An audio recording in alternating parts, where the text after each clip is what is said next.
Hello and welcome to Afterlife Topics. If you like this type of content, please consider subscribing to the channel or becoming a patron at patreon.com/Afterlife Topics.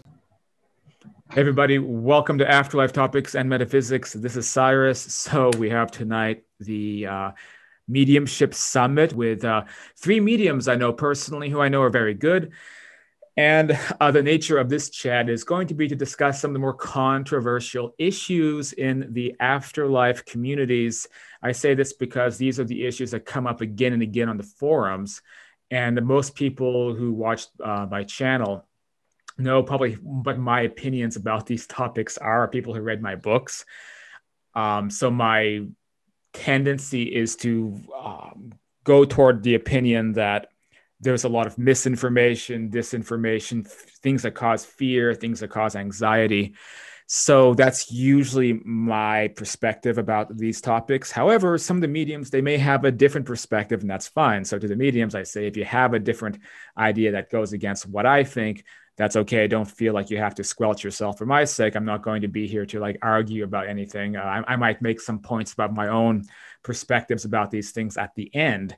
Likewise, some of you guys might not agree with each other either, which I think also is common because there's a lot of different perspectives of the afterlife, even when we're in communication with the other side. So I'm in communication with the other side, and so are all the mediums here.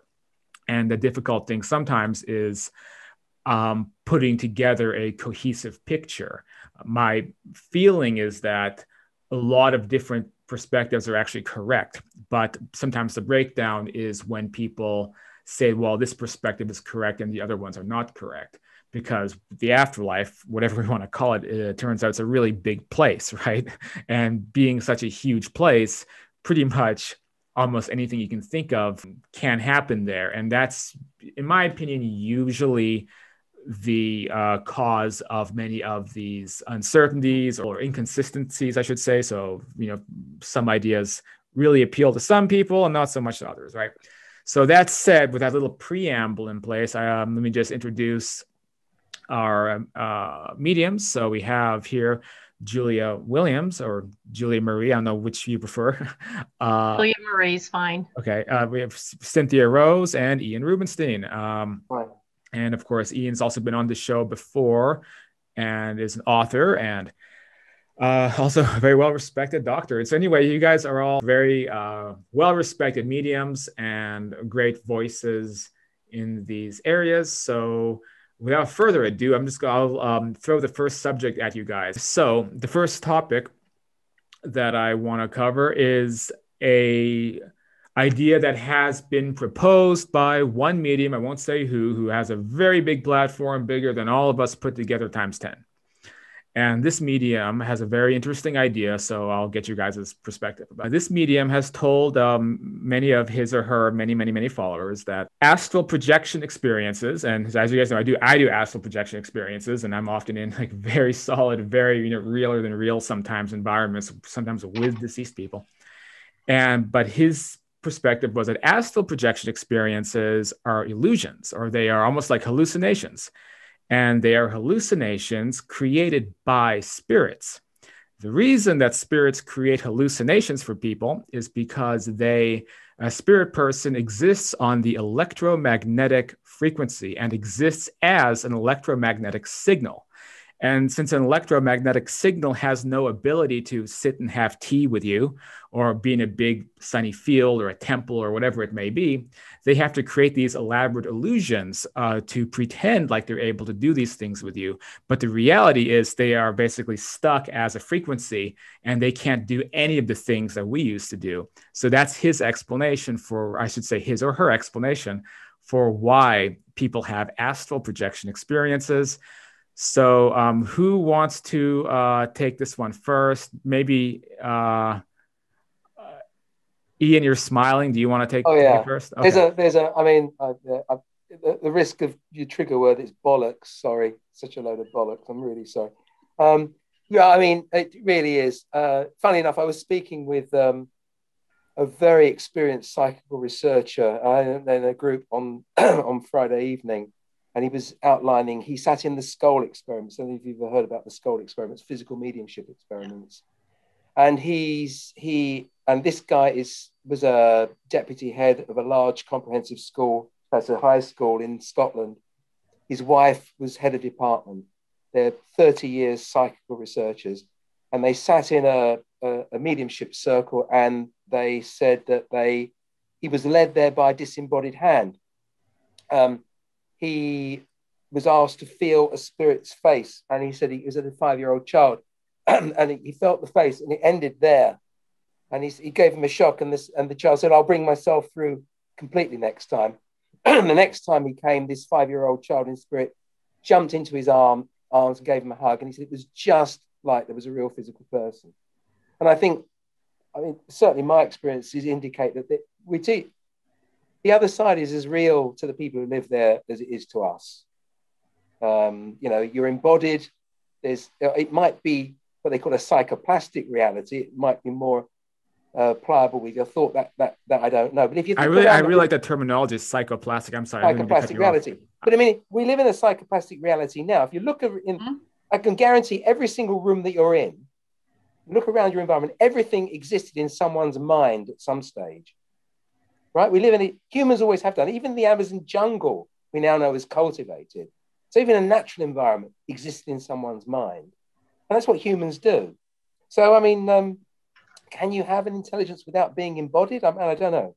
But it doesn't make any sense to me. It's not my experience.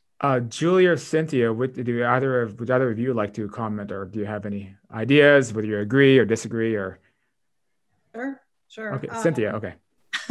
Sure.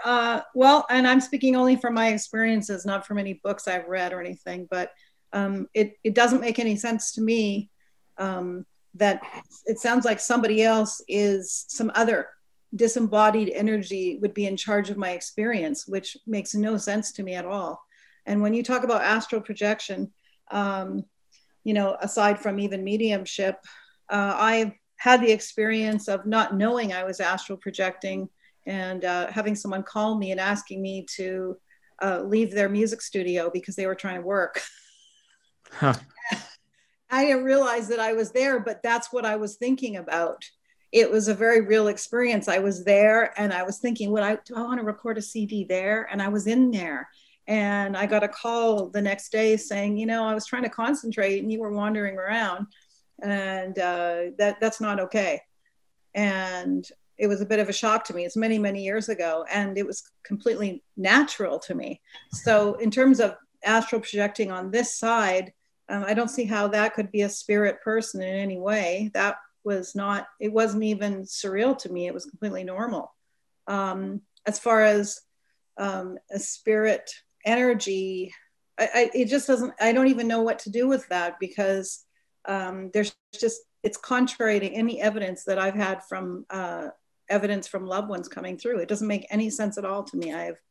Yes, we are a frequency, but we're a frequency now. So, seems like a misinterpretation of something that, we can say we're frequency, but someone's taking that very literally, possibly. Julia, did you have any thoughts? First, I'm just going to say that whatever I say is my perspective. I'm not here to convert or convince. I can only share what my experience has been. And it would be deeply disturbing to me to learn that for 30 years I've been interacting with someone's hallucination. So that's what I'm going to say about that, because it's very real. My understanding is that really, as Cynthia said, it's a matter of frequency. So it's a matter of frequency and degree of awareness. So when the resonances align, then why would it not be possible? If I'm spirit animated form, there's a part of me that is not here when the body no longer functions. Well, that part of me has personality, has intelligence. Why else could I have an experience in a communication of feeling like I'm talking to a real person if it was a hallucination? I don't understand how there could be an interactive experience if indeed it's just a simple energy form in some kind of endless loop. I personally would humbly disagree with that person's perspective. And it also starts to break down what an hallucination is. So I've heard this idea, of course, from the unnamed medium that some people may know who it is. If you really want to know who it is, just message me personally or comment on the YouTube and I'll probably spill the beans. But I've also heard it from people who are like, I've heard that perspective and they've implemented that into their mediumship. So I remember one person was telling people that, you had such a lovely experience with your mother in that astral state or that dream. It's wonderful that your mother was able to construct that artificial reality for you to be able to experience her in a way that you thought was physical again. But of course, we both know that your mother no longer exists in any form that we can recognize, but it's wonderful they have the ability to create like an hallucination for you to enjoy. So it is interesting how that idea, it does kind of spread or percolate. And I'm glad you guys were able to address that from your perspectives, because that idea, like I said, it has spread and it's caused a lot of people grief. And that's what upsets me, because I kind of want this field and this information to liberate people, make people feel happy, excited about life again. And then when certain ideas like that kind of get forced, I see people getting really upset. So thank you guys for addressing that one. Any other thoughts about that before we move on? Only that consciousness continues, and it's a spectrum, and it's a continuum, and it's like tuning in a radio station. It's just like tuning in a radio station. And the only difference between me and somebody else who cannot perceive people that are on the other side, it's a matter of bandwidth. My bandwidth is bigger. I'm able to pick up those frequencies, whereas maybe somebody can't. That doesn't mean they're not real. It just means maybe that person can't pick them up. But I don't feel that it's a hallucination or a construct. Yeah, what it reminds me of is like when somebody sees a ghost, right? So let's say someone sees a vaporous form come into the room and then knocks a bottle over. It doesn't mean that their existence is vaporous and they can only sometimes touch things. It means that there's a frequency incompatibility between this dimension and that dimension. So somebody from an incompatible frequency was trying to mess around on this frequency.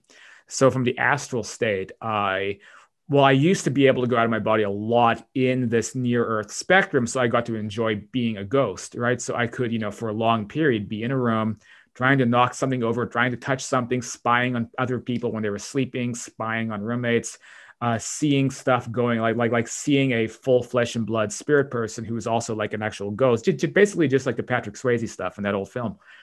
And in that perspective, you can touch anything which is from this frequency, right? Your hand just goes through things. But if there's an astral thing lying on the ground, something on that frequency, like we won't see it here, but once I'm out of my body, I'll be able to pick it up. And it's the only thing I can pick up. Everything else is inaccessible. So, it seems like a misunderstanding. But anyway, I'm going to move along to the next question. So this is a little bit similar, I guess. So probably the answer may not be that much different, but I don't know. I want to put it out there because another medium, who I won't say the name of, but let's say somebody whose following would be like all of us, the social media followings of all of us in this room, and then squared. That's pretty much how popular this person is. And they said, when you're on spirit side, you no longer have access to, I think the word would be tactile sensations. So she or he said, when we cross over, we no longer have access to the sensations that we know of here, such as taste, touch, and things that we're very used to. So unfortunately, if you want to be able to re-experience sensations that we knew here, you have to reincarnate.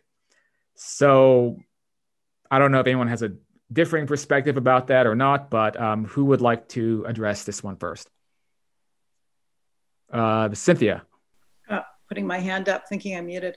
Well, you're just making me think of when I was at Arthur Findlay College in London. They have in their museum there wax hands that when they would have their sittings, their physical mediumship, that what they had was a bucket of wax, and the spirit coming through would put their hand into the wax and it would create an actual mold of their hands.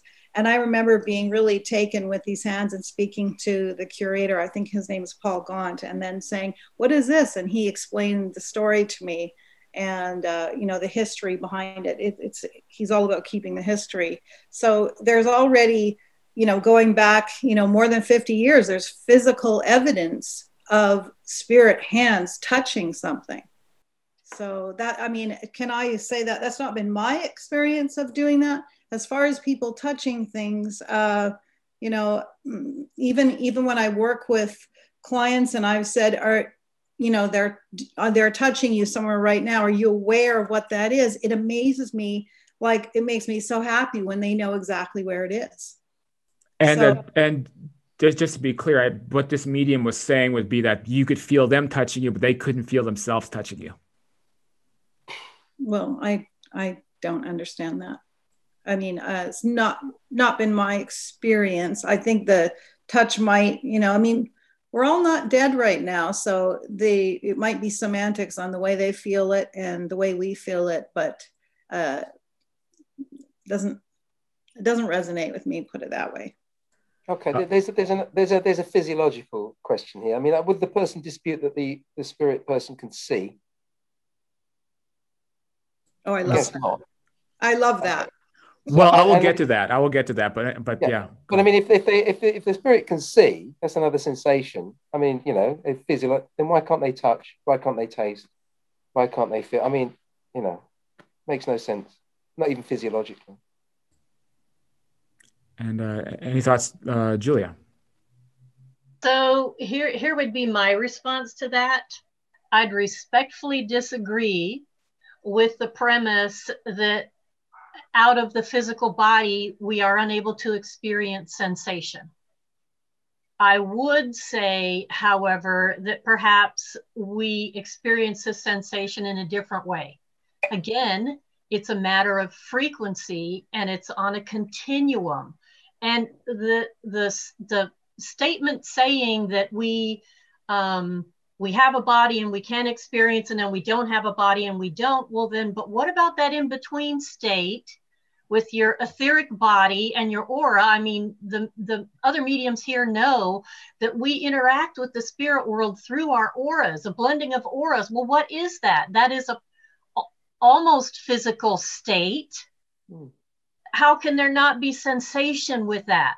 Because we're picking up sensations from the communicators. So I would respectfully disagree with that person's premise that there's a separation or a demarcation line between this world and the next. It's more a matter of degree, a different way of experiencing, but sensation nonetheless. It may not be as intense as it is when you're in a physical body, but I would respectfully disagree that there is no sensation.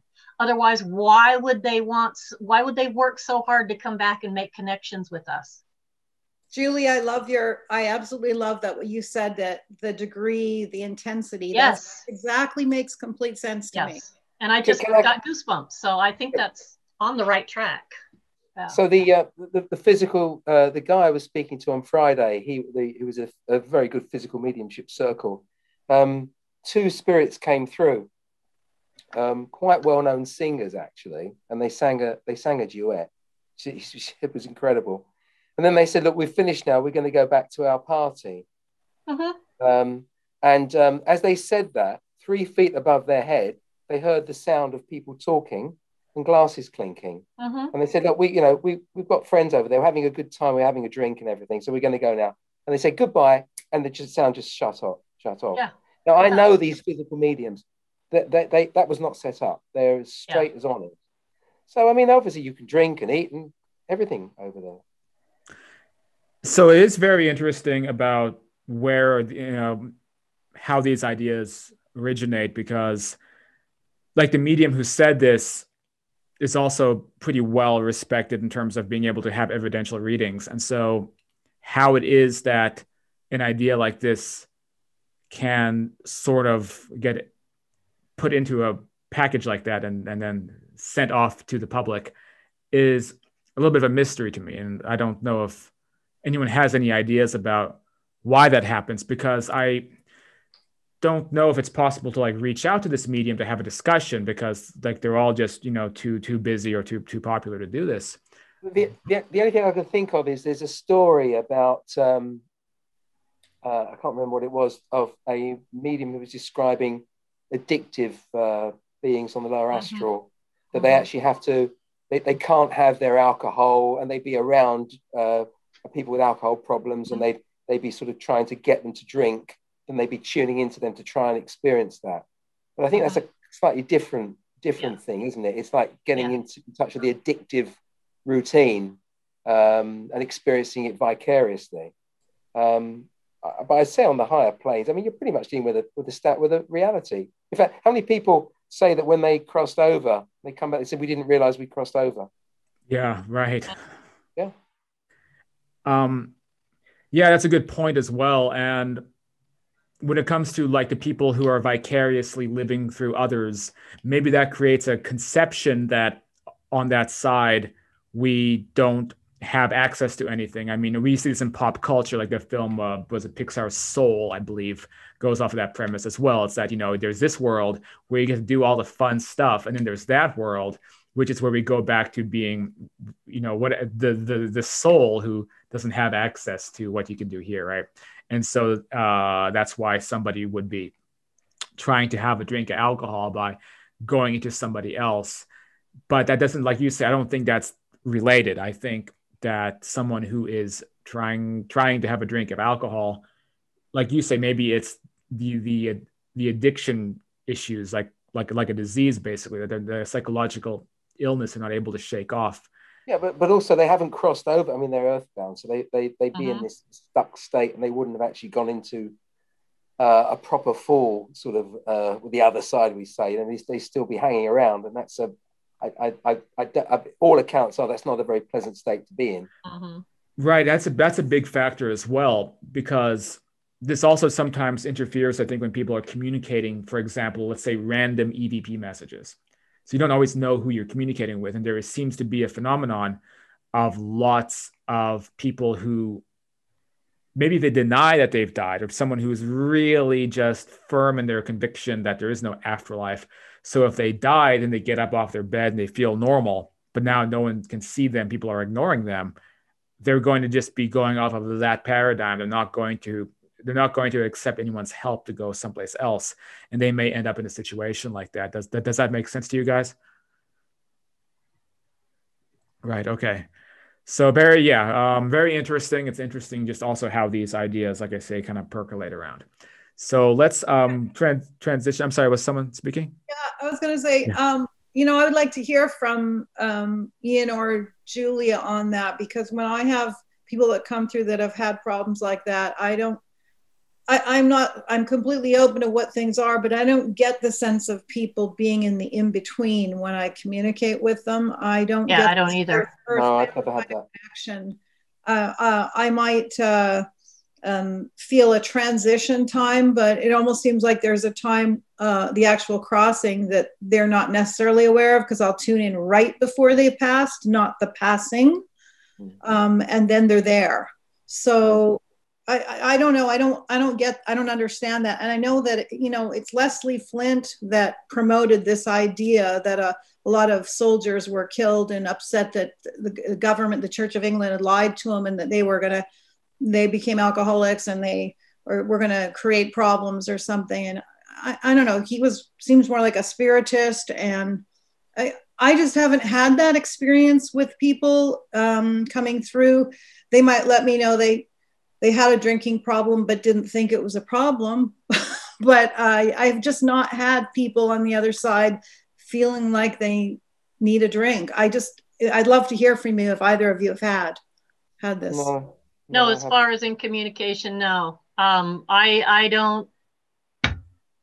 It's not been my experience. But then again, I don't do paranormal, ghosty kind of investigations either. I do straight spirit communication with people that have crossed over to the other side. And usually when they come through, it's they're here and then they're there. I don't get a lot of that information on the in-between part. They talk about immediately who was there to receive them and what they then proceeded to do. I don't get that lost in translation or transition. I don't know where, that's not within my frame. That's not within my experience. So I agree with you, Cynthia. I don't have that.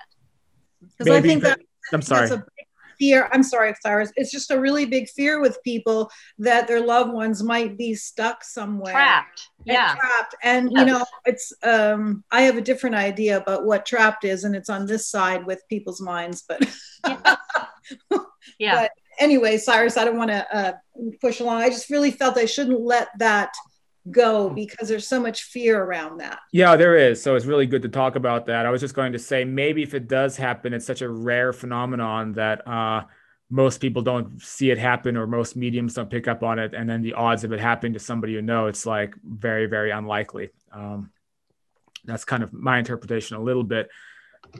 But I also think that there's frequencies of things, as well, as you guys say, where there may be levels of what we call the afterlife that are like one step above this world, that are still kind of like it's kind of a little bit of a grimy situation, right? Not as pristine or beautiful as like a couple levels above that one.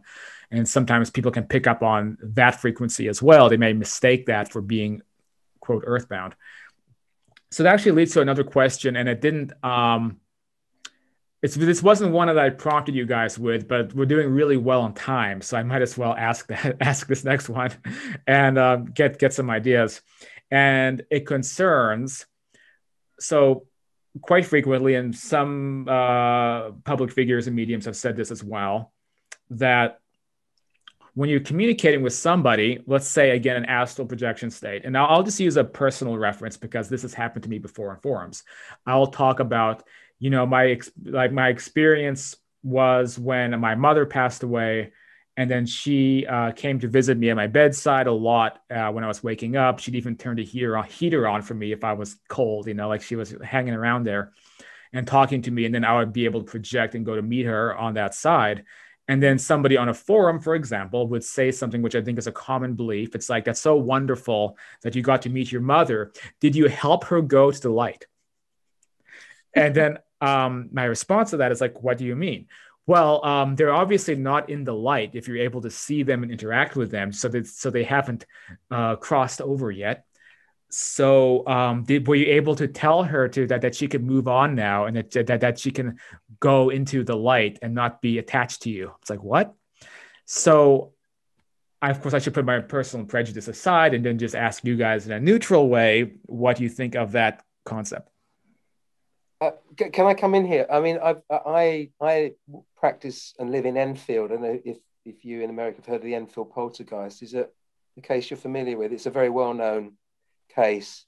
And I actually look after the grandson of the alleged spirit Bill that came through. And I've met lots of people there. I mean, certainly this spirit seemed to be, but he wasn't stuck. In fact, I spoke to Terry, who is the son of my patient. So this would have been Bill, the spirit's son. And he said the reason why he thought his dad came through was that was the house he grew up in. And that the name of the mother, Peggy, of the woman in the house, Peggy, was actually the name of Bill, the spirit's wife. So he felt that he was visiting. So I guess they can visit in that respect. So I've lost my thread. I've forgotten what point I was going to make there. Well, I mean, I suppose the main thought or question concerns the idea that if you're meeting with people on the other side or communicating with them, the fact that you are communicating with them means that they haven't, quote, moved into the light, because the afterlife is the light. It's floating in light and being in peace and love and harmony. So if you have an experience with a loved one and you're having tea on the astral plane, it means that they are some kind of in a state where they're disconnected from God, and you're supposed to say, okay, it's time for you to go into the light. Well, maybe in Bill's case, but in Brian, I got a patient called Brian Beckinsale. He died of he actually had a little thing on his tongue, and they didn't do a full blood count prior to the operation. He died. He bled to death on the operating table. He actually had leukemia, and when his wife came to see me, Brian was with him. I mean, I couldn't see him, but I could sense him. Like he had a strong presence, and he came to visit every time Linda, his wife, came. He was there for a year. Now, there's no way he was stuck. He was happy. He was saying, I'm just visiting. I'm trying to keep an eye on her. He gave me instructions about how she should sort out the pump mechanism in their garden pond. how to sort out his garden shed. I mean, or men, when they die, they worry about their garden sheds and things like that. I mean, it was just incredible. And he was there. I mean, I knew him when he was alive. And it was like I'd close my eyes and he was there. But when I opened them, I couldn't see him, but I could hear him and everything. So no, he was coming and going. Julia or Cynthia, you guys have any thoughts? I like to use the term that the people that I speak with are people that are living on the other side of life. And again, keeping in mind, my frame of reference is a continuum of consciousness, not a separation.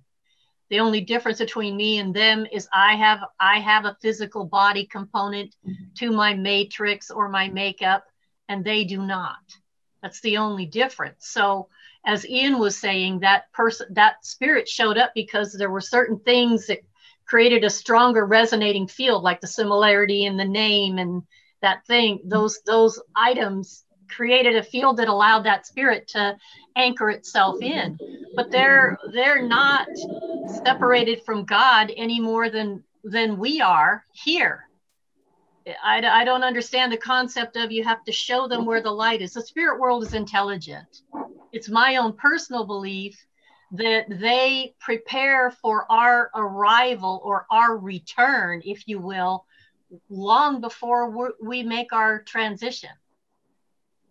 All we're doing is being born back into the state from which we came.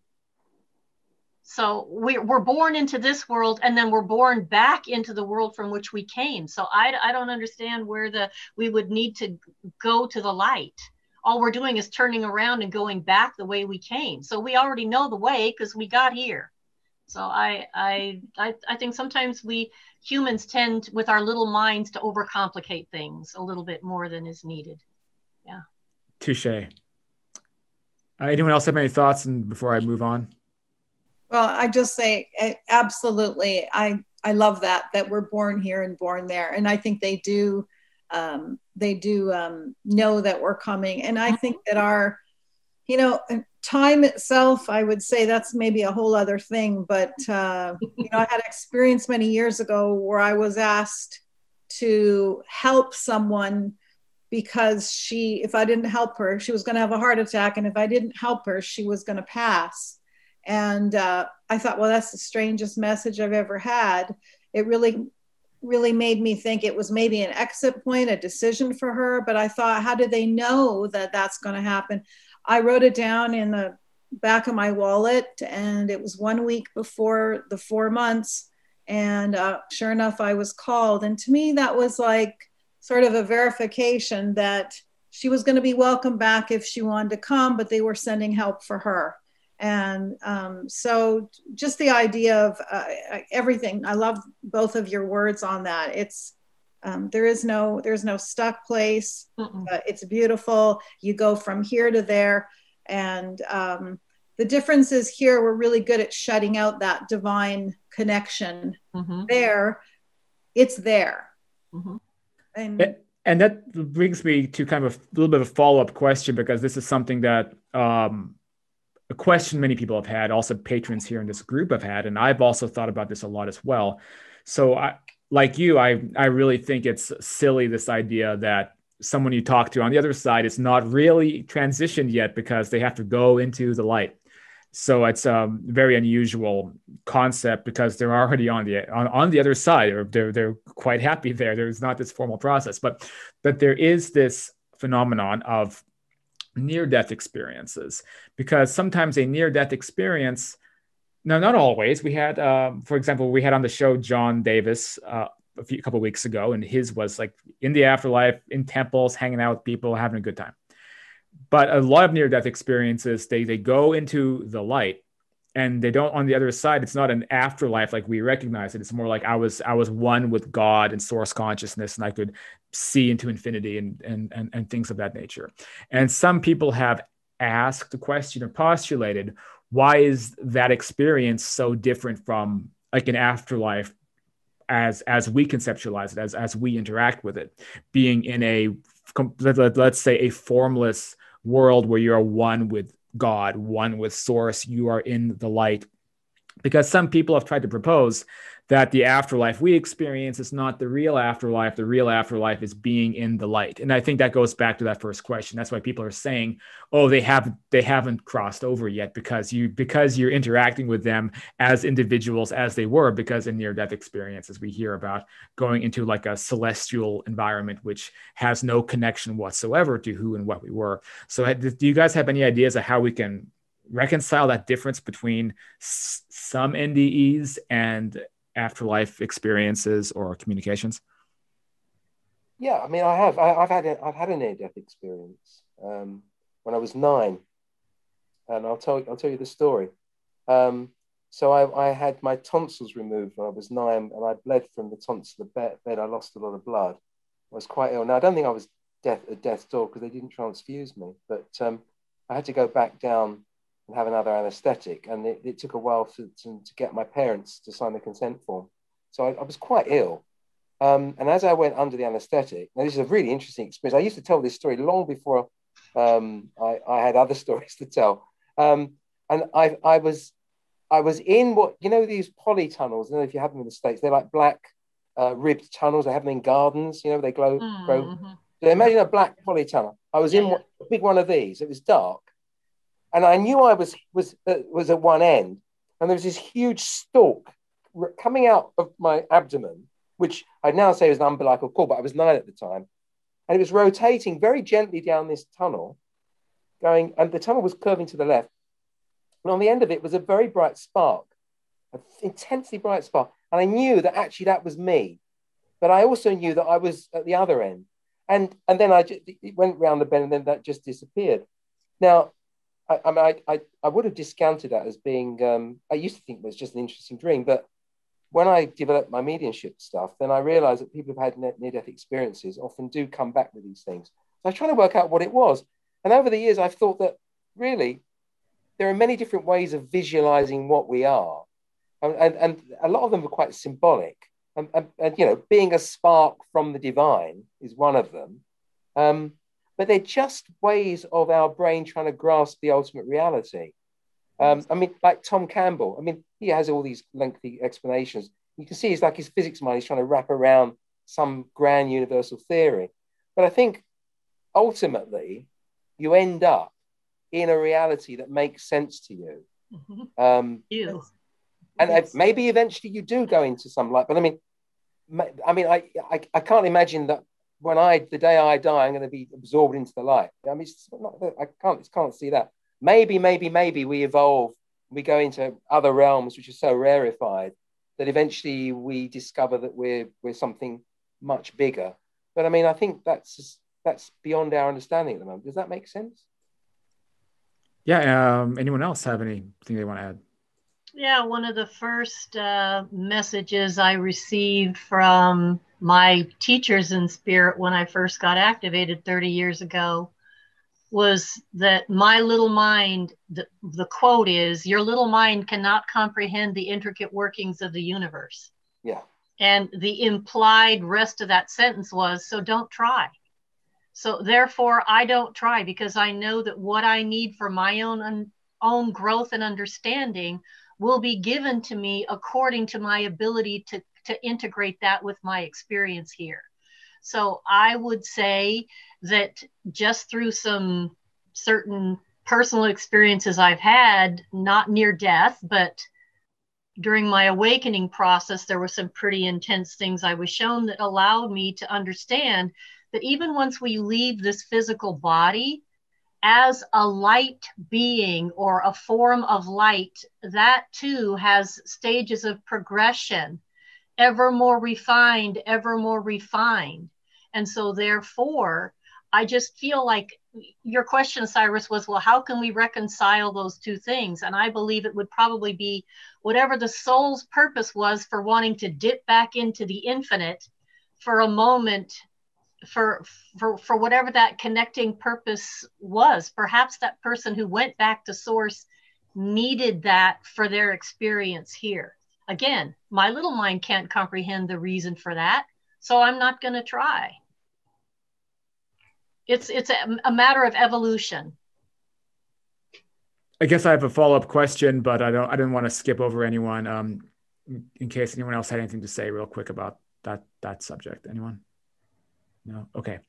So to follow up that concept, so another very, very big popular mediumship platform where it's primarily one medium that concerns someone's son who is communicating, who crossed over. So you might have an idea about who I'm talking about, but I won't mention it by name. But I was going to say something clever, but I won't. Anyway, so this group or this website platform recently said, to paraphrase slightly, that we're on the afterlife for a set amount of time, like 5, 10, 20 years, whatever it may be. But then when we have that experience going back into source, it's permanent, and we get merged back into source. And then who we once were, individuality, all that is gone. It's snuffed out immediately. And there is no refinement process. You go from being on the other side, where you have, you have this new existence in a light body for like 5, 10, 20 years. And then you go back into God, you get swallowed up by like kind of going back into the divine womb, you could say. So that was what this mediumship group, I'm just going to say who it is, because I'm not being mean to them. Some of their work is good, but it's Channeling Eric. And they're the ones who said that somewhat recently. One of the commenters on YouTube sent me the video where they said this. Do any of you guys, one, have an opinion about that, or two, have a concept of like how a medium would come to that conclusion? Yeah. I mean, I've got strong views on this. I mean, I do think about these things a lot. I mean, you've got to square off concepts of reincarnation, genuine evidence of what appears to be reincarnation, with also evidential mediumship that there's a continuation on the other side. And I think I've come to the conclusion it's a matter of perspective, that actually we're not separated from the universe, the Great Spirit, God, whatever you want to call it. We feel we are. It's a matter of perspective. Right now, we are universal consciousness concentrating on what we are now. The universal consciousness can concentrate on what it actually is outside space and time. And it can concentrate on various intermediate levels. And it's down, and somehow or other, and I don't know how it works, the little part of us gradually becomes aware of these other perspectives. And we become aware of it, but we still maintain our individuality. It's almost like, the way I see it is actually we're facets of a crystal. So if you imagine that there's, right now, we're a facet of a huge crystal. I mean, I'm not saying we really are this. It's just an analogy. That's a new misconception. When we die, we become crystals floating around. You can't touch or smell or taste. No. Crystals have no taste buds. And you might go, no. But imagine, I mean, this is just it's a bit Tom Campbellish, but the idea is that you imagine a crystal, imagine a little facet thinks it's the whole thing. But actually, sometimes, and then a ray of light comes through it, and suddenly realize, hey, there's other facets there. I'm actually much larger. And that's what I would say. I think that's what it is. But that facet never gets absorbed. It's still there. So adds to the beauty and the luster of the crystal. Does that make sense? Yeah. Anyone else have any thoughts about that question? I love that. I think of it like, if we're all leaves on the tree, individual entities, we don't realize we're also the tree. And we have glimpses of it if we allow ourselves, and we can't contain it in our little mind, in our existence. And the idea to me, when someone says, well, could somebody reincarnate and what happens to them? To me, we're multidimensional. So it's one facet. I will always be Cynthia Rose. Yeah. And that facet will always be there. And I am also things that my mind cannot comprehend. The mind cannot. I can get feelings or wow, but putting that into words, as soon as I do that, I've lost it. Anyone else have anything to add? When I do a past life reading for someone, the first thing I do is draw a model that shows a large circle up above with lines coming down onto a parallel, a horizontal line. The horizontal line represents time, which is linear and relatively, or to some degree, fixed. But time is a dimension in and of itself in my world, okay? So, and time is a construct that we collectively as physical beings here have agreed to be a part of. Yes. From the level of my soul, however, I am incarnated in multiple places on that timeline simultaneously. So any change I make in my lifetime here also impacts and affects those other incarnations. So that's my perspective. So it changes, is that lifetime past or future, only in regards to my perspective, as Ian said, on the timeline. From the perspective of my soul, I'm experiencing the whole thing all at once. Yeah.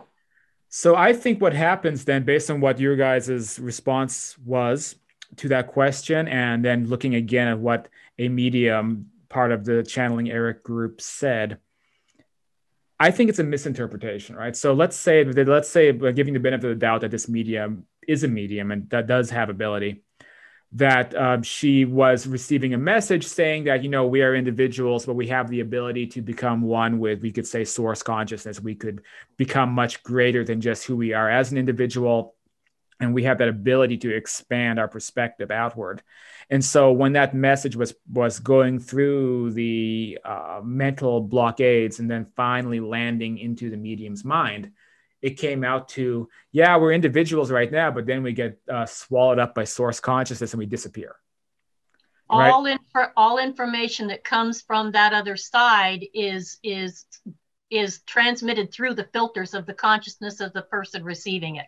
And therefore it's amenable to distortion. The thing that I find interesting was that this medium said, oh, you're on the other side for 10 or 15 years. Well, that's a timeless state.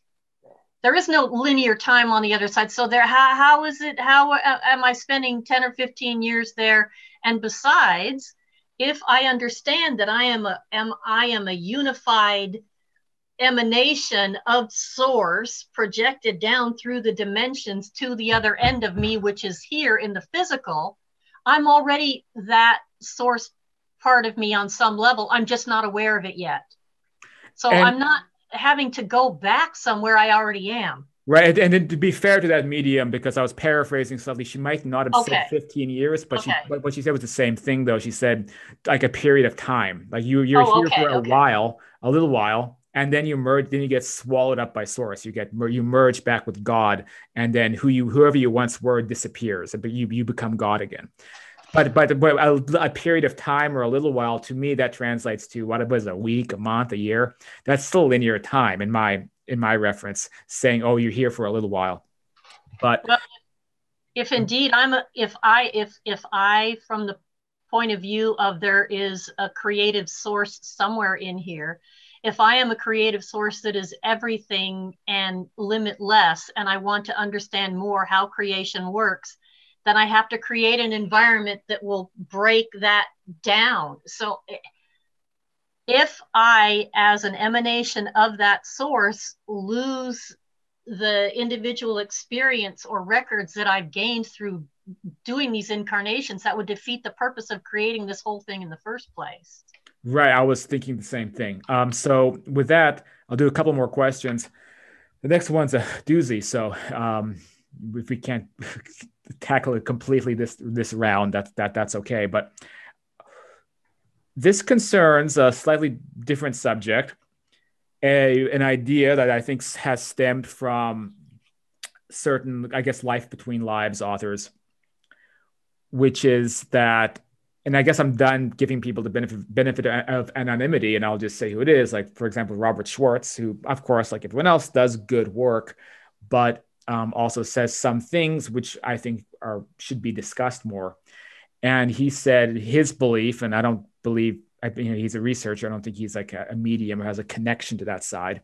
He says that anyone who does evil in this world, let's say someone who, I'm trying not to trigger YouTube censors, but someone who does atrocities against large amounts of people and hurts many, many, many people, or lives their life and, does RAPE to people and destroys other people's lives, whatever it may be, that person is actually just playing a role created by God, and that he's doing a benefit to all the victims. And that when he passes away, he will kind of join in harmony with all his victims, because all it was just theater. and that there's zero consequences. In fact, actually, he'll be rewarded in a sense for having done those things. Now, again, I'm paraphrasing, so I can't say this is exactly what Schwartz has said. I will say that Channeling Eric has said a variation of this in regards to the Columbine shootings, saying that the people who committed that were actually playing a theatrical role, and that they're with all the victims hanging out and they're all best friends because they all planned it. So do you guys, who has an opinion about that they'd like to put in? Ian? Got a strong opinion. I mean, this is the rosy, sweet. Oh, you know, I mean, look, life is hard. It's tough. Okay, and it's nasty. It's brutal. I think what we're actually seeing are the birth pangs of a universe. I mean, I sometimes think that we are co-creating the universe. There's no such thing as time as space ultimately, and we're part of of the universe. We are involved in a major task of creating the universe, and it seems like the universe resists. I mean, it's like entropy. You have to push it uphill, so it resists. And I think this is what we're experiencing. I don't think the rules have been written about the outcome. I think the universe is organic, and I think eventually universes evolve just like a body grows, and eventually it sorts itself out. But I think there's a history to that, and I think it's contingent upon what happens. And I think good and evil play into that. But I don't think you take off your mask and suddenly you're all best friends. That's not what happens. It becomes incorporated into the history of the universe. It gets worked out, and somehow incorporated. I don't think it makes it better. I mean, I just think that the universe, like all of us, is somewhat wounded. And that's part of what creation is. It's tough. You could say it's difficult being a god. And what we're seeing is the birth pangs of universal gods. And maybe there are multiple universes. Maybe we're stuck inside an organism that actually is growing and developing. And maybe there are multiple universes which grow and develop. Maybe they will stack up. I mean, I just don't know. My brain's too small. But these trite little stories, these just so stories, are just, who knows? But it doesn't make sense to me. Julia or Cynthia? Cynthia. I have a strong opinion too, but on this, but I mean, I'm of the idea that there's so many of us here that, we're so concerned about what's happening on the other side that we'd be better off to think about how we're treating each other on this side and what we're putting out here on this side. It seems so much more important to me than, because there is a certain group of people that may be like, well, did they get punished on the other side? And to me, we can't really, that doesn't do anything for my soul. How about how am I on this side? And am I able to live in a happy and loving state on this side? Because if my happiness requires that I think somebody's getting it or not getting it on the other side, then that's an illusion to me. It's really about being here now. So I know it's not really answering your question. I'm saying I think we've lost the plot when we're focusing on saying everybody is either doing fine if they did something terrible or they're not doing fine. I don't think that's the point. I think the point is here. I think that when we go, that is such a huge question. I think if the 30 of us sat around, we would come up with 30 different things and none of them would be right. I think they would be all kind of bits and pieces, but how I perceive things now is what really matters. And this side seems so important to me. I don't mean to discredit that, but it seems, what's the point there? Julia, did you have any thoughts? Well, first, let me just say this, which is not related to what you said, but talking about the thing that I love about all of these different perspectives that you've mentioned from these other people is it gives all of us who listen the opportunity to discern what resonates as truth for us in our being. We don't have to accept any of that as part of our own personal paradigm. And now to the particular question that you posed, that this is all the world's a stage and everyone is but a player. On some level that may be true. However, that totally negates the concept of free will. And every single one of us was given free will choice. So when someone would say to me, oh, well, they did this and so they're fine. No, they chose to do what they did. And it's my own personal belief that somewhere there will be some kind of a balancing for that. I cannot conceive that all of a sudden everybody's besties on the other side. Just from the communications I've had from people that have done maybe not so nice things, they don't come through with the sense of everything's hunky-dory fine. They're coming through in an effort to bring balance or to make right to the best of their ability the wrong that they caused you, because they now have a firsthand understanding of the pain that their actions caused. So that's what I would say about that. Can I jump in here on something, Cyrus? I wonder what you two think about if somebody has had severe mental illness and they have done some terrible things on this side. I mean, what do you say to that then if we're talking about this? Ian, do you want to? I'm sorry, go on. I think that was directed at you, Ian. Yeah. Look, this idea that there's no such thing as pathology, things go wrong.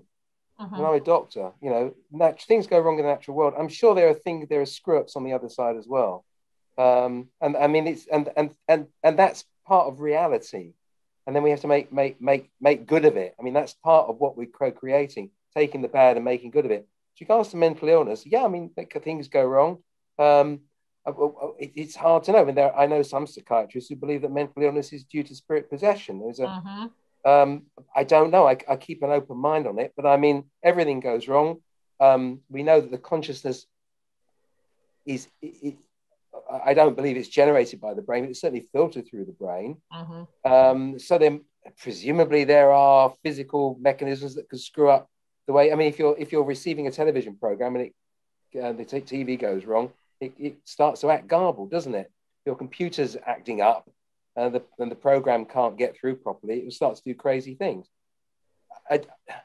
In law, if someone commits something wrong and they're not of sound mind, that's not considered to be something that requires punishment. I mean, maybe there's something on the other side. I mean, wherever humans go, we organize ourselves.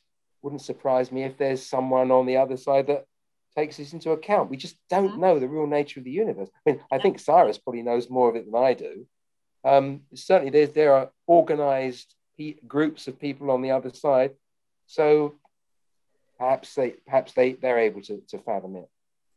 Well, I think the overall point I hear from all of you concerns it being a much more complicated matter than possibly creating a bubblegum response that fits on a postcard to be able to sum up something that is extremely difficult to understand or deal with. And maybe this goes back, not to disparage these groups so much, but it goes back a little bit to issues I've talked about on this channel concerning taking the afterlife back from internet marketers. But so with that being said, I'll put up one more question, which relates to Ian. You brought up Tom Campbell a couple times, so this might be fun. I guess I'll ask you first and then circle around, which is obviously I've been critical about Tom Campbell a lot. Looking back, there was actually someone who occasionally I get people who are really opposed to like my work because I've spoken out against a few things that Tom Campbell has said. But in fact, I quite like Tom Campbell, and some of his more recent YouTube videos have been really, really quite excellent. But I, personally had some issues with an idea he brought up, which I'm not saying you guys should have issues too. You may fully agree with this, and that's fine. I remember we're just here to discuss. But what I've mentioned on the website on the channel concerns his facsimile theory, which he doesn't call it a facsimile theory. He doesn't have a specific terminology. But he says, and he's very adamant about this, which is that, and this kind of goes back all the way to the first question concerning hallucinations and astral projection states that are being like crafted for us. But he is saying that our after-death contacts with people are not real. So right away, I know that probably some of you guys have a few thoughts about someone coming along and making that proclamation. So he says that after-death contacts are not real because our loved ones or whoever we know, immediately they convert into becoming a higher dimensional, interdimensional being outside of time and space and our comprehension. And so what's left behind is this kind of facsimile of who they once were. And so you have this automaton that is impersonating the person you once knew, and that's who you're communicating with. But your actual grandpa, uncle, whatever, is beyond time and space and comprehension.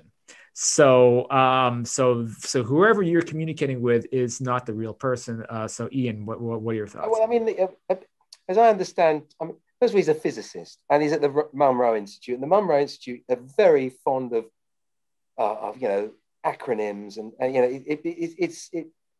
they've done some good work. I mean, this Project Stargate was based on the Munro Institute's work, wasn't it? The remote viewing. So there's obviously something going on there. I think you're seeing a physicist who's struggling to give a fundamental theory. For instance, if I say to you, look, all of you guys here, you're not real. You're just made out of quarks, okay, and gluons and all this stuff, and that's real. Just get used to it. I think that's what he's actually saying. He's going right down to fundamentals. I mean, you could also argue that none of us are really here. We're all part of God, and that we're just, in a virtual reality in the mind of God. I mean, it's different. I think he's just emphasizing one aspect of his theory, which is his big theory of everything. I mean, I don't know, but I think people get upset unnecessarily by what Tom says, because I think you're seeing a physicist's point of view.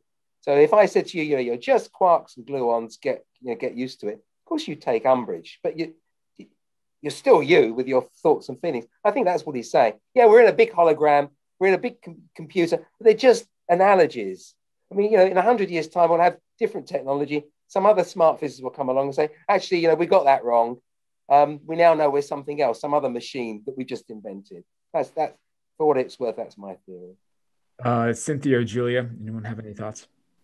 I do. I think it's semantics here, and I like that you point out, Ian, that it's a physicist's point of view, because as I was saying before, when a person dies, like when I die as Cynthia Rose, I'm still multidimensional. So it's like a different way of explaining the exact same thing. I still am that person, but I'm also conjoined with.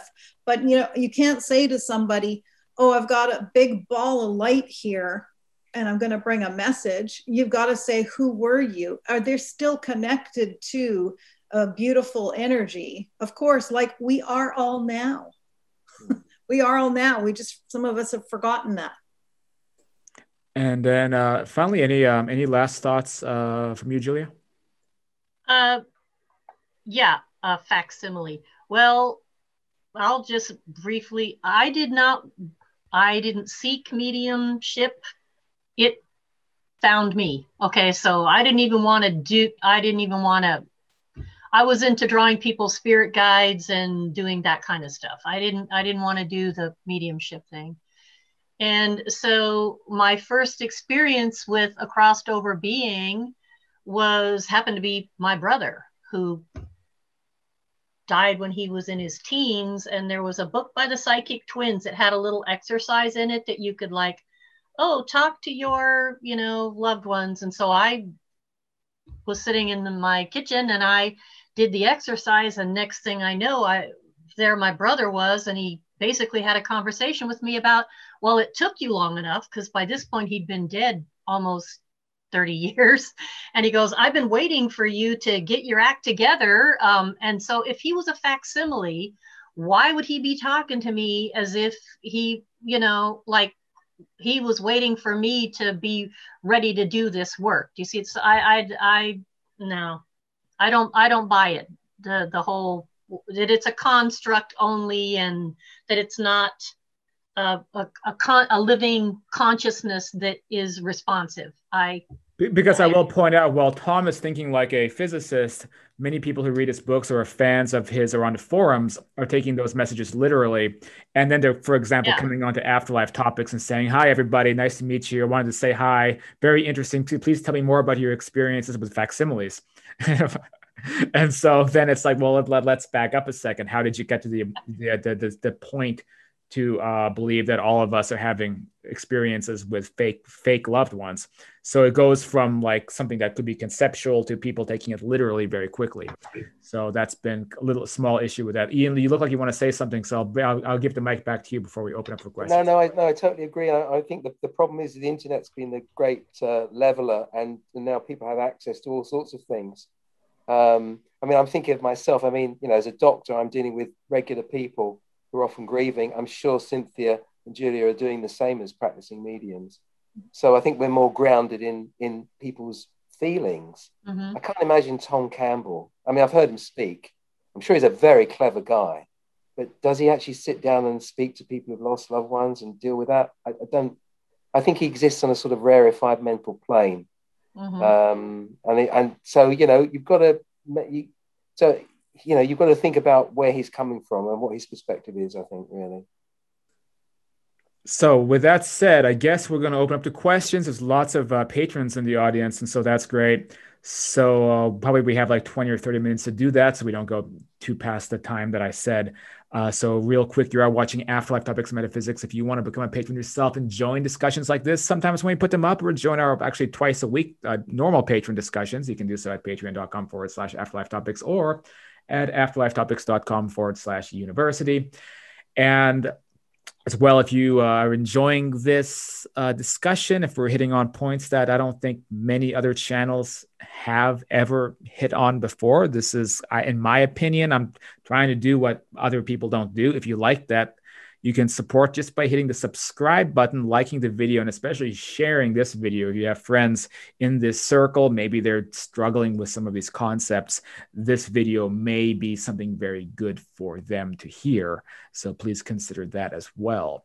With that said, for questions, I'm just going to kind of select people who want to speak. So there's a hand raising tool on Zoom if you can find it.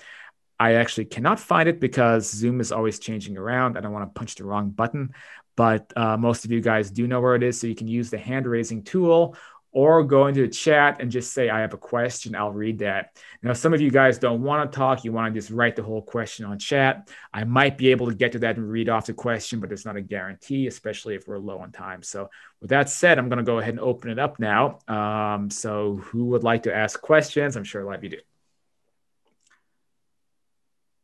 Well, Sunday's got her arm up. Sunday was the fastest typer. So Sunday, you're up.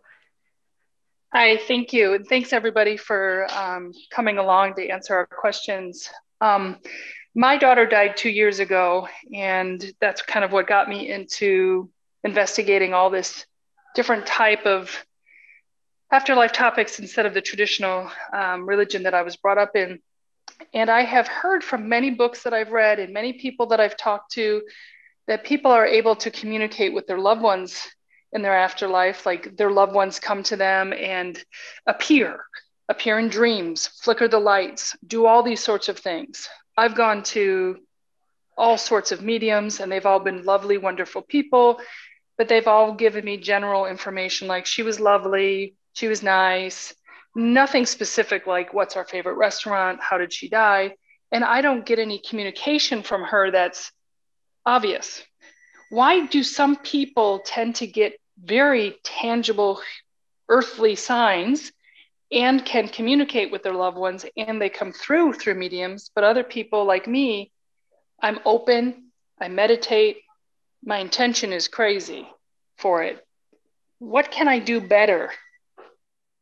Among the mediums on the panel, let me just real quick say, I realize there's also three of you guys. And so to pick who can answer first, maybe just raise your hand and I'll see it on the screen and then I'll be able to. Okay, so Ian was the most enthusiastic, so he answered. Yeah. I mean, I have lots of people. The first thing is I'm sorry for your loss, obviously. First thing I would say is it might be the intensity of your emotion that you want it so much that can interfere. And the way I explain it to my patients is, if you're trying to look if you imagine a lake and you're trying to see a reflection on the other side of a mountain, on the other side of the lake, and the medium will work through your mind. If that's rippled, if the surface is rippled, you won't see that reflection. So if you're agitated at all, that can affect it. That's one thing. But there are lots of other conditions, Sunday, that prevent these things.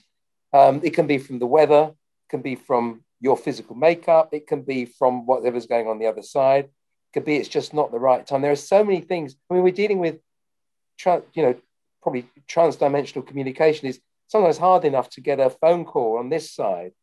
And so, it's every communication should be viewed as an experiment, I guess. It depends on the medium. It depends on how you feel. It depends on so many things. And the other thing is, it may be that you are getting signs, but you're just not noticing it. For example, when my wife's father died, she kept on noticing that my wife's very numerate. She likes numbers. She kept on noticing significant number plates with numbers on them, car number plates, or the clock. She'd look at the clock, it would be like 11:11 or 22:22. For her, that meant something. For me, when I started opening up, I would start getting messages on the radio. I mean, I'd be thinking of something, or then there'd be something on the radio, because I'm quite more into words and media. So I think you have to, first of all, it's hard to tell a mother not to be desperate, but the emotion can interfere with it. But also, you need to establish a language. It's not direct. And if you're lucky, they will appear before you, but it's often symbolic, the communication that comes through. Certainly as a medium, I learned to interpret thoughts that were in my mind that were symbols that I could then flesh out, that would mean something to other people. So it's quite complicated. Does that help, Sunday? Yes, absolutely. And I have worked, I agree 1,000%. In the beginning, I was considering my own exit plan. I was nowhere near the ability to function on this realm whatsoever.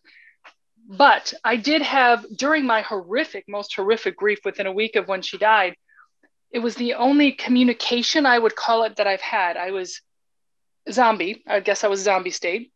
And then all of a sudden, it felt like out of the middle of nowhere, someone poured like this warm glass of water, maybe I feel like, over me. And I felt lifted, like physically lifted into this, like there was a bubble around me almost. And it was pure bliss, pure joy. I physically said, Maddie, like I felt suspended in this unbelievable love. And maybe it lasted for 30-ish seconds or whatever, and then floated away just like it came. And I have been searching for her since. So I have been really working on my grief. I feel like I've come a long way, but I'm ready to take the next step. I want to communicate in a way that blows her mind and blows my mind. And then I guess help others if I can, but I'm really working towards it. I'm trying not to be desperate. Yeah, well, it's difficult. It's difficult. I mean, if you could train as a medium, that will give you more understanding of the conditions and the difficulties surrounding communication, because it's not easy. When I first started, it's not only difficult, but I was wrestling against certain preconceived ideas, and then to add the grief onto it. I don't know. It's difficult. I'll say real quick, Sunday, and of course we talk every week, but maybe that is a concept, is to move toward mediumship training more than astral projection experiences. Sometimes that can click for people, and I still recommend trying like EVP contact on a daily basis, because then she can learn to do that more. But I do have to move on to other questions. Thank you so much. Thank you so much for the response. I just want to tell you, Sunday, pay attention to your dreams. I feel like you've had some dreams about her where you thought they were just dreams, but they were probably actually closer to visitations. So pay attention to your dreams, okay? Okay, I appreciate that. Thank you. Yeah, you're welcome. But I'm not seeing our hands raising, which makes me wonder if that feature is working right now. So if your hand is raised. Sorry? Jorge's hand has been raised. His hand is up on his screen.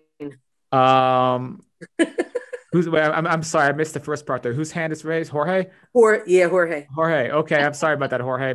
I meant the hand raising feature, not raising a hand on the video. I don't always see the video. But Jorge, what do you want to ask? Yeah, it's partially my question's been already answered with Sunday's question. I'm talking about. I want to ask about how capable everyone is of having this contact and developing these mediumships. Like Julie Marie was saying, like I think we need to get a bigger antenna for to get more bandwidth. But I'm seeing more and more lately. Like I've only been into this experience for a few months, but I keep seeing more and more contacts, more things getting more mainstream, if you want it. And I wanted to ask if they feel like this, especially like when you contact the other side, like if you feel this more willingness from the other side and more acceptance from this side as well. Because I've been seeing a lot more stuff happening lately. Yes, I totally would agree with that. There is, in general, a collective raising of the vibration of the collective consciousness, and therefore it's almost like we're evolving. So we're reaching up with our awareness or our minds, we're expanding. I don't like to use the up down, it's more of an expanding. And they in turn are coming to meet us. So the frequency bands are starting to blend. We all have the exact same wiring. I am probably in the school of everyone has the potential to be able to do this to some degree or another. It depends on the desire and the willingness to want to do the work and do the training. It's not something that happens overnight, but you can at least achieve intermittent contact with your own loved ones because the frequency match would be really high. Okay. So I do believe that it's very, very possible for us to be connected with our own loved ones probably first. And then if a person wanted to, you can expand out. So that would be what I would say. No, I agree. I mean, I use the analogy, David Beckham is a footballer in the UK. I say everybody can kick a football, but not everyone can be David Beckham. So I can play a little tune on the piano, but I'm never going to be a virtuoso. I mean, I think we've all got it in us. I think it's, they say 1% inspiration, 99% perspiration. But for me, it happened very quickly. I had a message from a patient. I was going through a very difficult. Actually, I'll tell you what happens. It often happens at a period of trauma in someone's life. In my case, there was a big argument with my family. I was ejected from my family. It was, and then weird stuff started happening. I was given a message from one of my patients that sent me off on a journey, and I found I was doing this stuff. But it was very, very destabilizing at the time. I was 47 years old. I was at the height of my profession, and all of a sudden I started basically hearing voices and getting messages from dead people. So, I mean, thank God I was in a safe environment. But I mean, it can be quite destabilizing when it happens. Yeah, I've probably not at that level, but I've been experiencing things in the last, obviously through as you were saying, a big event in my life. But I can definitely agree. Like I see, but that's what I'm saying. Like I was asking myself, like, why am I feeling this now? Why am I? And I'm starting to talk to more people, and people I've known, people are, and there's all this. I don't know if it's knowledge but people that admit that they've experienced things, but they weren't willing to either accept it or share them, and that's what I'm saying. A lot more people are open to share these things and to talk about them, and which it can only be good. I think our problem is there's a lot of things in society and our culture that stops this from becoming something normal, which should be like I was not mainstream as I was saying before, but more part of the culture. But I think we actually trying to hide it somehow, or we've been trying to hide it. but I'm seeing lately that it's been more, people is a lot more open to it. And I'm pretty sure that it's going to be some major breakthrough happening, not in a not very distant future, that's going to change things like for everyone. If I can come in real quick. So Cynthia, I saw you nodding. Before we move on to see if anyone else has any questions, was there anything that you wanted to add real quick? Yeah, sure. I think the idea that everyone can connect, I'm a believer in that as well. I'm born already connecting. And so I have to tell you, I at one point wasn't sure. And so I investigated this, and I have seen people who've never made a connection make a connection. And so I think anyone can, but it's also that idea of, there are some people who have said to me, I like my mind the way it is. I don't want to connect. I just want the messages. Not everybody wants to, but I do believe that when we talk about the changing happening, Jorge, if you look at kids today, young people today, so many of them being born that see, and the parents are not telling them shush. And with every one of us that connects more, then that frequency is changing. So I think I look forward to a day when it's completely normal and accepted. It's normal in my world. So, and of course, in all of yours. So I think it's a great thing to practice and to work on. I would caution against, you go for a reading, if you set up a whole bunch of expectations, you're probably not present for the reading. And it's the same with your mediumship. Just let it happen, because you'll have people show up on the other side to help you. So excellent. We have probably time for a couple more questions. So does anyone have anything that they'd like to ask? If you can say something in the chat, and then that you can get my attention that way. Or if you're feeling very ballsy, you can just start talking. But Keely's got a hand up there, Cyrus. Keely's hand is up. Oh, okay, I see that now. Keely, hi. Oh, hi. Okay, so a bit of my question was already answered. But I was going to say, when I was younger, I could hear people talk, in a voice, like their own voice. And then that went away. And,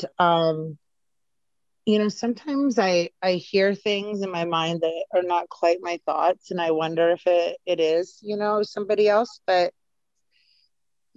as I'm doing something, I'll just, something will come to mind or whatever. And I wonder if it's just kind of changed, or that's the way I hear it now. I don't know. I have a son who is very connected. He sees, he talks to people, he has since he was little. And I think, it gave me anxiety when I was a teenager. And so I ignored it for a long time. But now I've tried to get it back, and I just can't unless, I just hear little things. I don't know. So can it change over time, I guess, is my question. Yeah. Let's see. Who was speaking? Julia, were you speaking? Yeah. Yeah, Julia. So I would just say first, Keely, if it was your intuition opening back up, because that almost feels like that's what it is. And again, it's like a spectrum. Your intuition is kind of like a level of awareness, and then the mediumship is focused awareness with a specific target. But I just feel like if you just approach it from the perspective of you're having a conversation with a different aspect of intelligence, and so the more you acknowledge those communications that you're having, the more communication you're going to have. So and so yes, I feel like as a child you were very highly sensitive. You can probably look at the world and see yourself in a lot of ways, but you didn't maybe get the same support. No, I got laughed. No, I didn't. Yes, so as a matter of survival, we tend to shut that down because we need to survive. Well, you can't turn it off. You can turn it way down. And so just know that the volume is starting to come back up. And so just be comfortable with that and welcome those changes and those shifts. And yes, I say to people, especially, mediums that I train, don't get comfortable with how it works for you, because the minute you do, the universe does not waste energy. So the more it can give to you information wise using the same quantum of energy, that's what it's going to do, because it's very efficient. Okay. So if you understand that, especially where your intuitive functioning is concerned, the yells will become whispers, will become very, very subtle, but you'll be getting more of it the more you respond. Does that make sense what I'm saying? The more you interact. It really does. Yeah.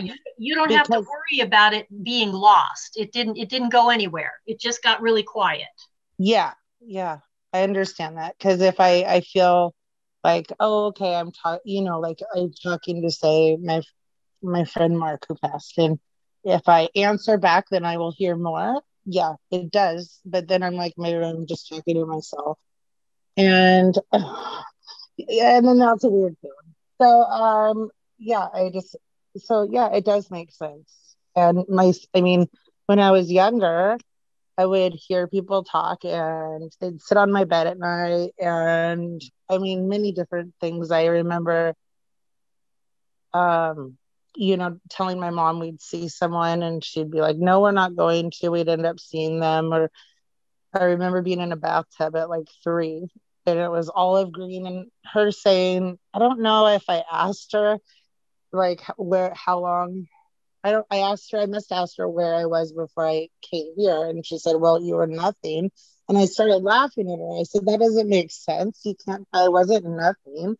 And I think that we went more into it, and she was finally just told me to stop talking. I think I freaked her out. I don't know. And yeah, there was no encouragement for sure when I was little, but my son, I've always encouraged, and he's 15 now, and he still has abilities. So Can I just say something? It's never too late. So if you weren't encouraged, it's never too late. And another thing to just, anxiety is not present when we're communicating. So work on your anxiety. That's what I find that can really get in the way of trusting that communication. So, focus on lowering the anxiety as you begin to develop. It's never too late. Okay. So we have a question. Thank you, Kelly. Thank you, guys. Can I just say one thing before you go, Kelly? Yes. When you start to develop, you'll invariably find strange things start to happen in terms of you have to use your own life as divine what's going on in your own life. If you look at it, you'll start to see odd coincidences, synchronicities starting to occur. And that's often a sign that you're tuning in properly, okay? Yeah. Yeah. And there is a lot of signs. So thank you. Yeah. We have a question by Christy. Do crystals help us raise our vibration to connect with loved ones during a meditation or in general? If so, which crystals do you recommend? Yeah, I guess that's the whole question. But you guys have any thoughts on crystals? Is there anything going on with crystals, or is when I first started, I got into crystals. They're nice.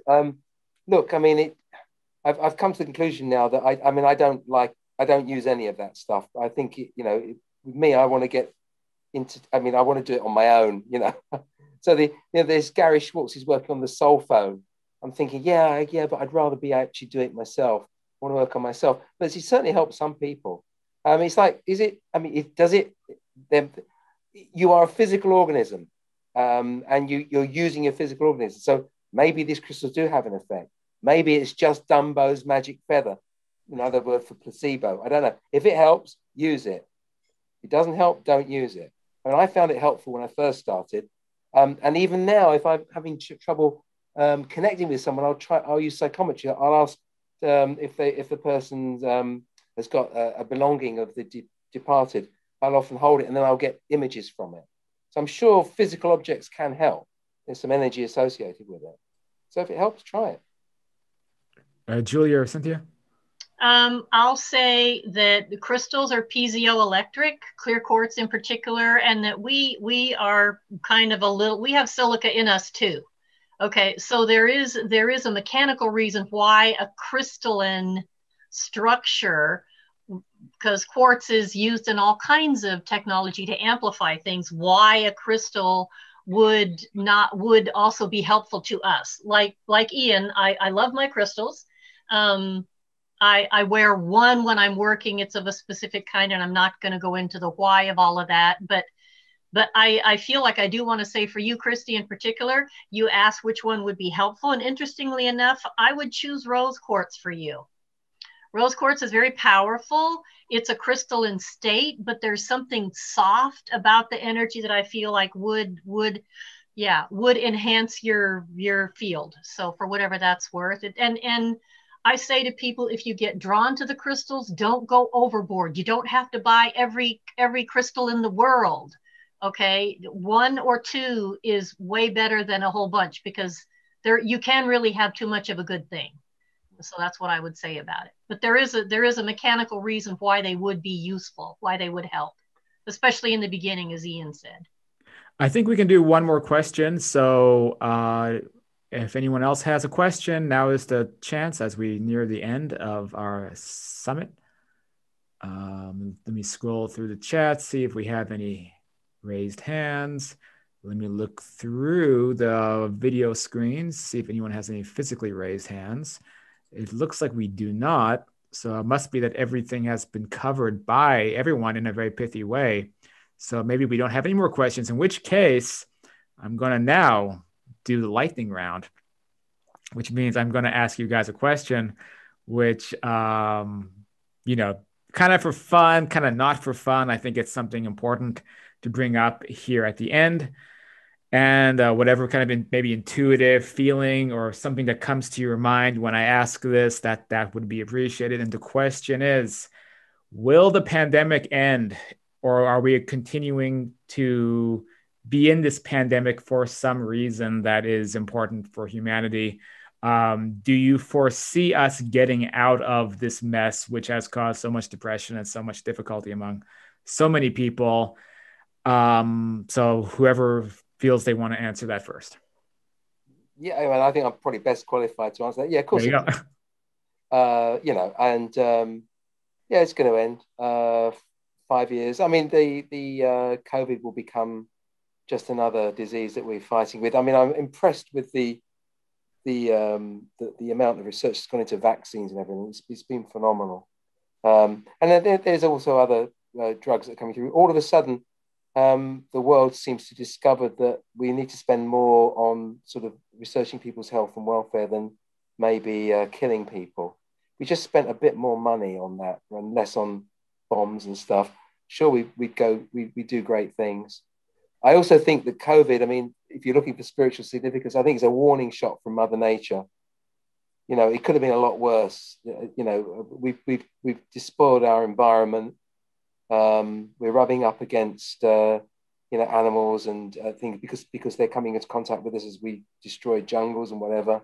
I mean, I think the next big thing is going to be global warming, and then there'll be other things. The giant asteroid heading towards it. Who knows? Humanity needs to get its act together. We need to act, as a unified whole. There's a lot of division at the moment, which I think is a reaction to it. I mean, whenever you have anything, any movement occurring, you'll always have a reaction to it. But I think on the whole, the world needs to come together. Julie and Cynthia, any impressions or thoughts about the pandemic? I can only share what my understanding would be, and that is that if I look at it from a higher perspective, for my individual awakening process, I was basically unplugged from the routine of regular life.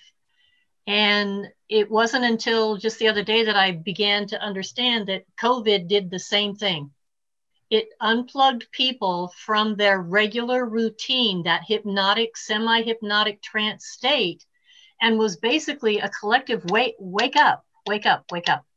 So it gave us a chance to look around and reassess things. My own personal sense is we're looking at an acute state of COVID probably through the end of this year, and that maybe in 2022 things will start to loosen up. But like Ian, I agree that it's probably going to become something that we learn to navigate through or around.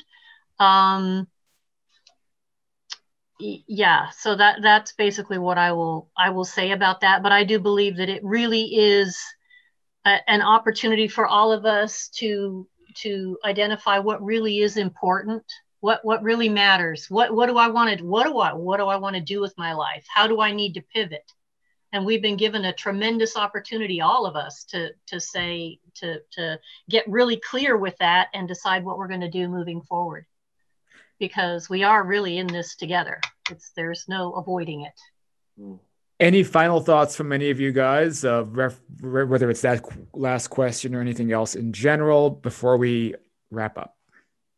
I could, Cynthia.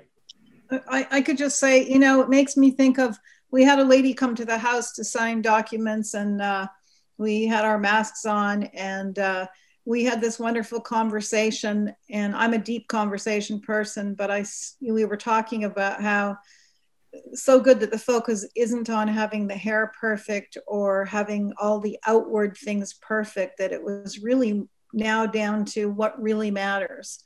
And that's really, in a nutshell, we've been given a great opportunity, but some people are not going to take that opportunity and some will. So no judgment there. Everybody's on their own timeline of continuum, but the quiet time that we can take during this time, I think COVID's going to, I think COVID is declining now. And I think that we're going to look at about another year of that, but I think then it's going to be something else and something else. I think our life is changed at this point. It will never be like it was, but I'm not being a doomsday person when I say that. So no, I mean, we don't. I mean, if we just went back to what it was before, we'd have missed a huge opportunity. I mean, look at this now. I mean, I wasn't doing this before. The Zoom, meeting all you people all over the world. I mean, that's been a good thing. Unfortunately, a lot of people have died, which is a bad thing. But we have to learn our lessons from it, don't we? That's right. That's right. Yeah. Well, I'm sorry, Julia. It is said that, in the midst of chaos is opportunity.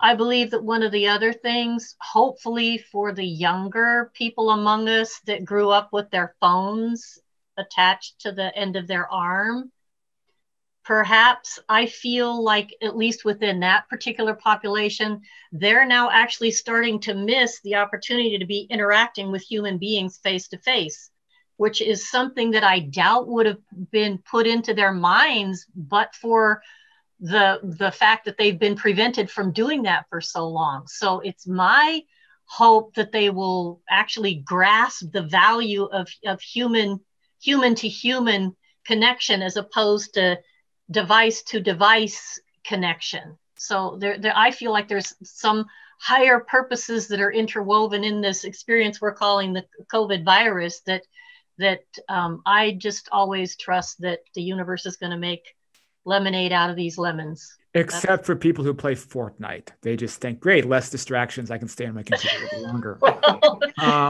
that's foreign to me, so I don't know.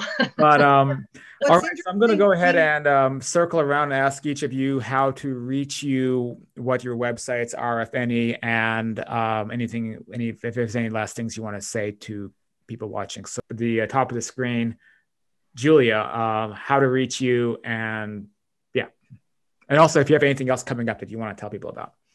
No, I just finished my courses in intuitive development and mediumship, foundations of mediumship. So those won't come around until mid-year, but I do have a website, and I do put out a newsletter, and the website right now is the 3 W's, mediumjuliamarie.com. I write a weekly blog on there about projected dream work and intuition and that kind of stuff. So there's usually helpful information there. And of course, I do readings, so they can check into all of that there. And I really enjoyed meeting and speaking with all of you here today. So thanks for having me, Cyrus. Thank you, Julia. And now, Cynthia. Thanks, Cyrus. Yeah, I enjoyed meeting all of you today too. This was fun. You can find me at the HTTPS cynthiarosemedium.com. I also teach and have a newsletter and do readings, and I also do astrology. So if you're interested in that, that's what I offer, and you can read more about it at the website. And this was really fun. Thank you. Now Ian's turn. Yeah. So I've got a website. It's drianrubenstein.com, and I've got a book which is there, which you can get on Amazon. Consulting Spirit, which details my journey, how I went from being a bewildered doctor to training as a medium and getting a bit more comfortable with it. That's available on Amazon. You can contact me through my website. I don't run courses. I don't teach. I'm happy to talk to people. I try and be active in the afterlife topic, but I've been quite busy professionally lately. There's been all sorts of stuff going down, as I'm sure you're aware. Like a pandemic happening, I believe. Right? Yeah, like that. Yeah. So I'm still in practice. Yeah, and like Cynthia, I forgot to mention the book I was in too. It's called The Last Breath, 48 Mediums from Around the World, Amazon bestseller. I'm chapter 21. I wrote a story about the power of a mother's love. A spirit dragged me to Minneapolis so that she could give her son a hug. But there are the stories in there for those of you that are dealing with grief and loss. There's a lot of hope and healing in that book. So I would highly recommend it. It's The Last Breath, 2 stories of mediumship, the afterlife, and messages from heaven. Cynthia, you're working on a book? Yeah, I forgot to mention, and Cyrus is on the cover for me, done a lovely cover. So I'm just, it's just about to go into the editing process. So subscribe to my newsletter and I'll let you know. It'll be a special deal for those who pre-order. And it's a little known fact. I do cover designs for people's books, and I do editing. All right. And with that said, of course, on my end, you can check out afterlifetopics.com and books like Understanding Life After Death, The Afterlife and Beyond, and also the collaborative book Awakened by Death. And those are all available on Amazon, of course. And of course, just subscribing to this channel really helps out a lot. With that said, I'd like to say thank you to Julia, Cynthia, and Ian for coming out and really clearing a lot of these subjects up. I think this will be an important video that will hopefully benefit many people for a long time, because these are many of the top subjects that needed to be discussed. So with that, what I'm going to go ahead and do is finish this video. So thank you for watching, and I will finish the recording and keep the room open in case anyone wants to chat among themselves like I always do. So with that said, thank you everybody, and until next time.